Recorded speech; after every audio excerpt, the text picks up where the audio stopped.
Parts showed up for the back brake, so I can get that done. Just getting the last shock done here. Did the front right one there already. I actually got the nut off the top of this one. Little WD-40 and work it back and forth up over all this rusted shaft. Once I got it loose, I put the vice grips down here because up top it's just so rusted out, the vice grips just spin on it. So I got her on, she spun out pretty good. One tight spot I had to go back down and hit it again. Now I'm just going to do this bottom one. That should be the easy one because I can actually get an impact on it.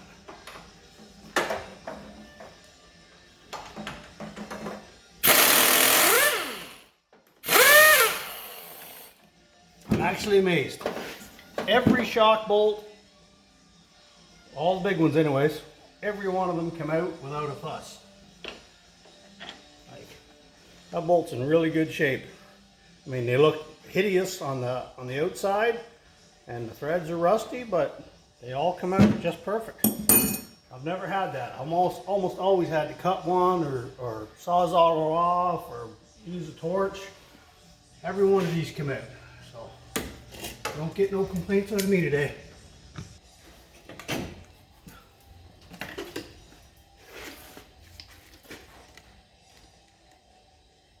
Oh, that wasn't doing much.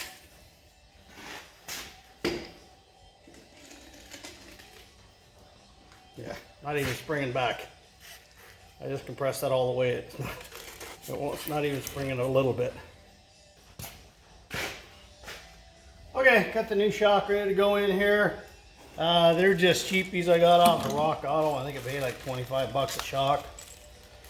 Gabriel's. I've never even heard of Gabriel shocks, but whatever. Yeah, I mean, it's a farm truck. I know with the other one on the other side with the suspension drop, that actually was a pain to get the bottom bolt in, so I'm going to do that one first.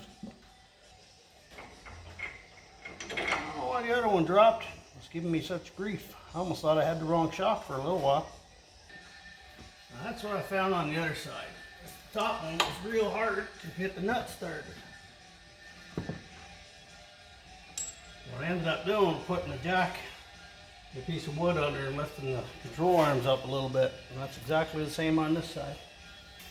That's all you gotta do there. Squeeze it down a bit so you can start your nut. Once you get the nut on, she'll turn all the way down, no problem.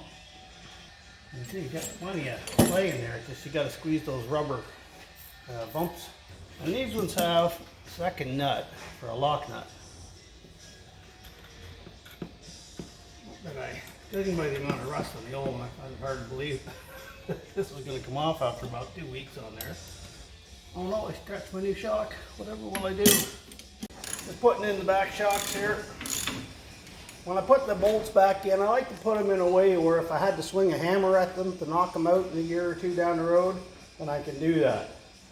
So I can swing a hammer this way, but I can't swing a hammer this way because the spring shackles and backing plates and everything are in my way. I'll always put the nut on the side where I can hit it with a hammer. But I don't know how many times I've had to knock these things out, cut them with a torch and knock them out with a hammer and punch. And so much harder when you got to knock them from that side. Same goes up top. Put the bolts in so that you can knock them out and get a good swing on things. I think I hit my head about 4 times today. This one's the worst one up here. You either get your hands in or your head in. You can't get both. Ow. Hit that 5. Oh, well, speed holes are good. It gives me somewhere to put my light. Okay, I don't remember if I showed it already. I freed up the park brake levers here. These were completely seized. A lot of WD-40, and I heated up the bracket and then just tapped them and put them in the vise and tapped it back and forth till I got her moving. Now they roll really good. Okay, I already put my backing plate on. The same backing plate for both sides. All you do is turn it the other way, so upside down. Okay, new park brake cable. First thing is to run it where it needs to go. After all these brackets.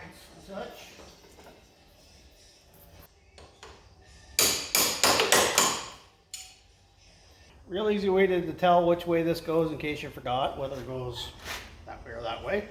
The hook part where the cable goes away from the direction that the cable comes.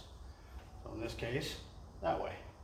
In that world, I think that's actually going to keep any water out of there. Whatever, each their own. So when you're not fighting the spring, this is actually pretty easy. Take your cable end, put it over your hook. Like that. Slide your spring in, and that'll hold that end on. And the spring goes on the other side, and you just slide your cable into the housing. Now that's got to go far enough that it clips in and holds, but that's basically it. And there you go. Park brake cable is installed on that end. Now all our slack is on the other end. Okay, so there's all your slack, and you can pull that a fair bit now. You're pulling against the spring. That needs to go into here and here. And you can loosen this nut off, give you all kinds of room. Once you get everything set, I'm going to tighten that back down and take up any slack I got here before I do my other adjuster. Okay, so I got my bolts just sitting in there. Backing plate's on where it needs to be. Emergency brake bracket is in. I cleaned up all the loose scaly rust. So this backing plate should fit pretty good now. I mean, you don't even need to hit them. You can literally just tighten these nuts and it'll pull them in. You can see, I don't know if you can see it, but it's pulling that in, no problem. So, whichever way you decide to do it, both methods work just fine. Me, I'm a hitter. I like to hit things. About that much torque ought to do it. Considering I was doing a chin up off of them before, I think that's more than ample. Okay, kind of new backing plate. Just a little bit of rust check. It just helps to keep them from rusting for probably a week. Okay, let's get into putting the brakes on here. I got new hardware showed up. The other ones were okay, I could have reused them, but since I was ordering the brake cable anyways, these were pretty cheap on Rock Auto. So I went ahead, put the white lithium grease on them. That doesn't thread into there, it just sits there. It's like a spacer kind of thing. So when you adjust the nut here, it pushes it open. But I don't think, it's pretty loose. So I don't think that would ever really seize in, but you never know. It is a Chevy, and well, if they can find a way to seize, they will. Okay, so how you know which end is up? You got the double cutouts here, and then the single. The single is for your adjuster, which goes opposite of the mechanism. The reason I'm pointing that out is because the other side is exactly this, except flipped 180 degrees. Okay, both sides are the same. There's not a left and a right. The thing I like about these is you can pre-assemble them here on the bench and then slide the whole unit in. Okay, so that's what you're looking at. This spring is on this side. That spring goes in from the back. Your adjuster goes in. How you know which way your adjuster goes, front or back? So you can see here your brake mechanism. If you draw the center line, you'll see that the adjuster hole is off-centered. So the off-center part is why you offset this. Okay, front, and then just pull it apart and put the back in. And it should stay there like that. Okay, now all you do is you put your little nail hoo-haws. You can see here you got a little slotted side and a round side.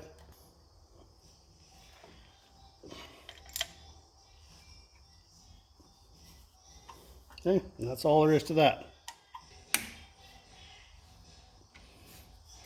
Way easier than the old ones. All right, so there you go. There's your adjuster, which we can reach in behind to get at. And the brakes, park brakes are on.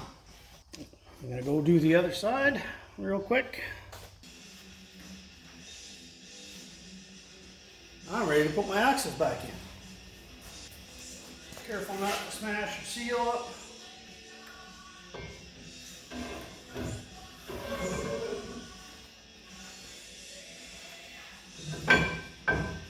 when you get to this point, you kind of have to push down and you're just lining up the pinions. I know you're in. Things are moving in there. Okay, C-clips go in real easy. Remember, you got to push the axles in. Slide them in. But I did manage to get my spare tire down. I'm not hitting that anymore. And once you got it in, you pull your axle back out. And now those C-clips are locked into the pinions. So the truck's still in neutral. We're going to rotate the carrier down. Now this here is where things can get a little janky because you've had your axles out. And if you turn your axle, the pinions, the whole posi units and everything will move. So you just want to make sure that you're lined up here. And you can put your pin back in. Make sure when you're putting it in that the hole, okay, it's only on one side, the hole is out because you need to put that back into that bolt. Again, all I'm doing is wiggling the axle on one side, doesn't matter which, and that'll let you put it in. Now you want to make sure the hole is basically horizontal here. Once you get to that point, put one finger on the bolt, as it can go all the way through. And then you can reach it in to pull it back in. Okay, tighten your bolt back down. Now, about that much torque on it. Okay, so I went around this with a wire wheel and cleaned up my gasket surface, but it's still been seeping because you're never going to get all that oil out. I started cleaning up the old pumpkin cover here, and there was a lot of rust on it, as everything else is back here. The more I hit it with the wire wheel, the more I was starting to think it might get a little bit Swiss cheesy.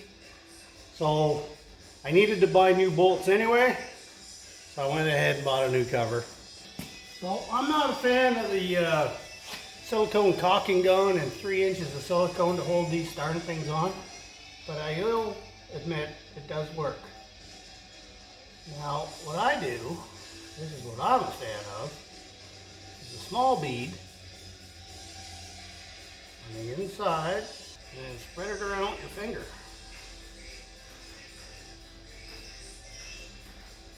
Especially on the bottom here. Go all the way around those bolt holes. And in all the ones I've ever done, I've never had one leak.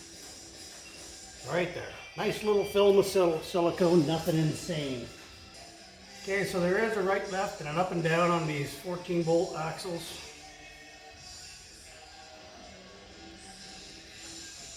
As you can see,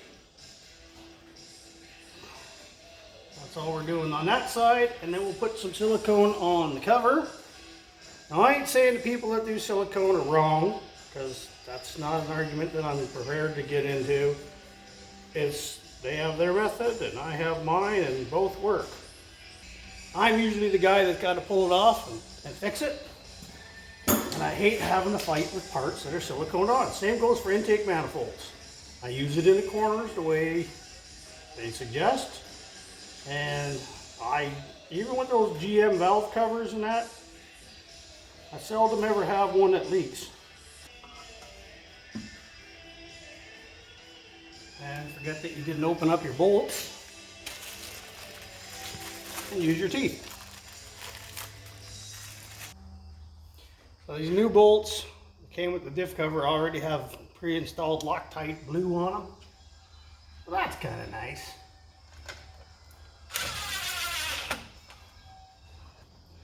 And yeah, about that much torque.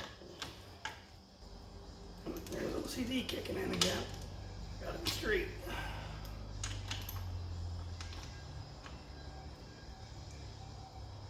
That's why I can't build like rat rods and stuff. I'd love to build me a rat rod, but I know I would end up being too meticulous, and it wouldn't look like a rat rod when I was done. It would look like a street car.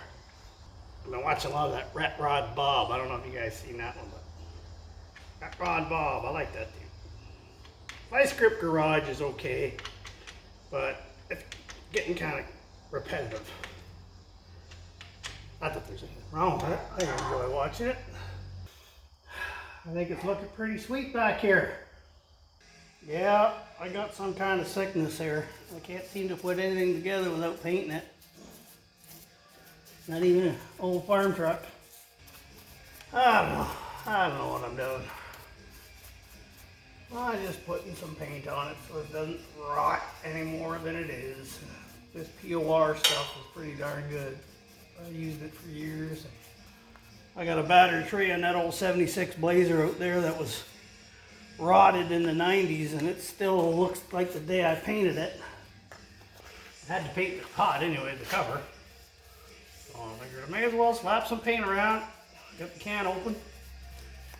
These POR, these brushes, once you're done with them with POR, they ain't no good. You can't clean them and use them on anything else.